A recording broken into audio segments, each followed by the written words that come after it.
દુઃખ એવું પડ્યું કે મારી બેન આત્મહત્યા કરી માં, અને અત્યારે માં હજી દવાખાના અને એવું બધું માં હજી આવે છે. માં અમારી કંઈ ભૂલ થઈ ગઈ હોય અમારી માથી તો માં અમને જણાવો. માં અમારે 2 મહિના પહેલાં અમારી બેન આત્મહત્યા કરી ગઈ અને 8 વર્ષના દુઃખ છે. અમે શું એવી ભૂલ કરી ગયા છે કે અમારા દુઃખ આવું આવ્યું છે? માં એ અમે રસ્તો બતાવો માં અમને. એટલે 8 વર્ષના દુઃખ છે. ઘરમાં દવાખાના સતત માં ચાલુ રહે છે. ઢોલ વાગ્યો.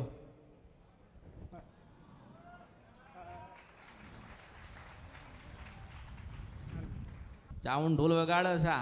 Chown chown